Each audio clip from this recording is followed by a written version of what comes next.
Herb Hunter, you're the announcer. You're the voice we get to hear throughout the whole thing. You've called this thing for 31 years. It must be a pleasure every time. It's a real honor to be a part of this show. This is so much history. 1959 for the kids, starting down there at Lakeshore Park, and all it's done is grow. You mentioned the kids. I imagine it becomes a generational thing, a tradition for families to come on down and to see the new acts every single year. You would be surprised the number of faces that I see in the same spot every year. And in fact, I've worked over the years at getting to just talk to those people because, you know, a big crowd, but I need to interact, look somebody in the eye. That works for me here. So a lot of us in media, we're used to calling parades and things along those lines. It's probably similar, but you're looking to the sky. You got a lot to talk about up there. Well, you know, the stars are up in the air, so I want to make sure that people understand what the airplane they're seeing and what's going through the head and the mind of the pilot, why they're doing what they're doing, where that maneuver came from. So many of them old military maneuvers that are now used as air show maneuvers, but everything's different, every plane's different. Glad to have the Thunderbirds back this year, stars of the show. One that's super excited, Staff Sergeant Michael Kuchar. How you doing, Michael? Good, sir. How are you doing? Grew very well. I got to say, so you are on the team with the F-35. Yes. Going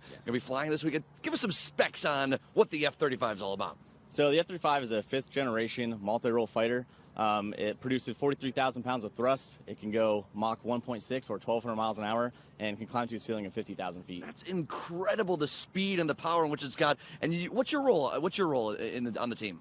So I'm a crew chief. I'm responsible for maintaining the aircraft and making sure it's safe and ready to fly and ready for you guys this weekend at the air show. I imagine that involves a lot of trust between you, the pilots, and everyone else on the team, right? It does. It does. When he's up there pulling his maneuvers, he wants to know that the aircraft is safe, reliable, it's going to do what he wants it to do, and he's going to make it home. You know? One of the important things, obviously, is the helmet that goes on here. And this doesn't look like the helmets that we used to see in Top Gun, which were, you know, just simply for protection. There's a lot of bells and whistles on this thing. Some of it we can't even see right now, right? Correct. Yeah. So this replaces the typical HUD or heads-up display in an older aircraft. Everything the pilot needs to see is displayed on his visor, so anywhere he looks, he's going to be able to see it right there.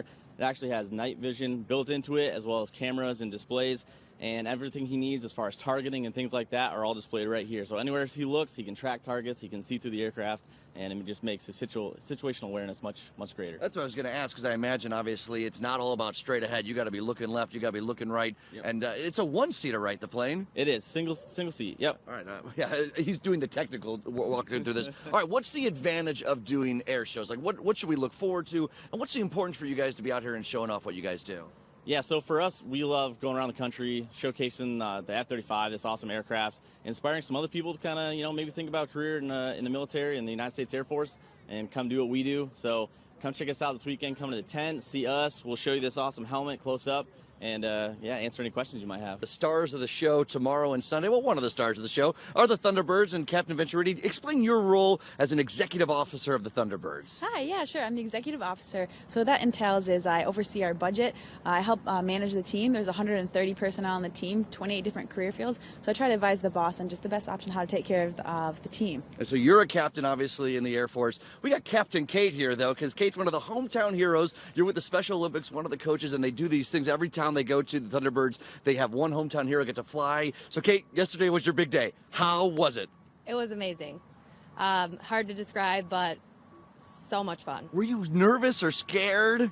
We have video right now of you in this plane. I was actually really calm. I was more nervous about touching things that I wasn't supposed to in the jet, right. But I did a good job, and my pilot said I did well, so I was happy to hear that. Captain, did she touch anything that she wasn't supposed to touch? Definitely not. She crushed her flight. That's really good. And she kind of got to do a little bit on the controls a little bit, right, Kate? I did. I got to fly the jet, which was the most fun thing that I did. What was that power like?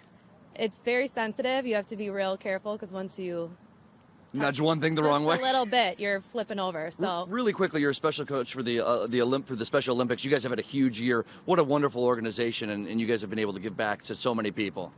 Yeah, it was an incredible celebration. Honored to be a part of it.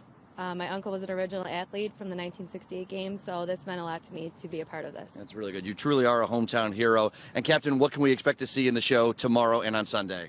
All right, so you're going to see the pride and professionalism of the Air Force, whether it's in the air or on the ground, and you're just going to see the capability of what our jets can do. We're happy to be here. And the noise. Of course. Can't forget the noise, guys. A special guest doing a real special jump. Ryan Best, how you doing today, man? Oh, man, I'm excited, brother. You're going to be jumping out of a plane.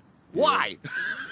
Because I was asked. I do most things that I'm asked to do. I'm of service. So when somebody from the city came and said, hey, we love you for the city, for the art of hip hop, for the community, to jump out with the of an airplane. I said, who? With who? And they said the Golden Knights, and I said, I'll do it. You got to do it for the Golden Knights. Are you nervous at all, or what? I'm more anxious. This was on my bucket list to do, but to do it over Lake Michigan, to land on North Beach, like it's like I couldn't have dreamed of it any better. Amped up to the nth degree. Okay, so Special First Class Sergeant Ty Statler, walk through what he's going to be experiencing as he jumps out. So he'll go through a class tomorrow morning, learn about some things, learn about the equipment. He'll put the parachute on, or get with his tandem instructor. His tandem instructor will put the parachute on. He'll go up in the plane with us. We'll get him all strapped up. The ramp will open up at 12,500 feet, and he's going to step out into the great blue over the city of Chicago. I see a bead of sweat coming up here, Ryan. What are you thinking? That feel okay? Yo, it's great. I think, everybody should do something different. And this is something different for me. And who knows, I was talking to Sergeant First Class about maybe getting some people together, some young people together, and actually going to Chicago Skydive in Ottawa, and actually taking some classes with a group of people, and not just doing it one day out of the year, but making it a real thing. Well, that can change someone's life and trajectory if they're inspired as a young person that this is a career opportunity for them. I think it's a career opportunity. I also think it's a form of meditation. I mean, we were talking about how there's a point where you fall, and what'd you say? It's all quiet. It's peaceful. It's quiet. When the parachute opens up, everything's quiet. I'd have to do it to actually believe that peaceful. All right, before we let you go, we got to get a little freestyle in here for you. Come on, I don't want to put you on the spot, but jumping out of a plane, what do you got for us, Ryan? I'm not going to put you on the spot, but you're on the spot, so I'll let the rhyme drop. Check it out. We at the sky, 12,000 at the top. Man, I know nothing in the sky can really harm me. This is not random. It's in tandem with the Army. Rhyme Fest coming through. You know I take flight, but we do it in the day and hanging with the Golden Knights. Ah, that was awesome.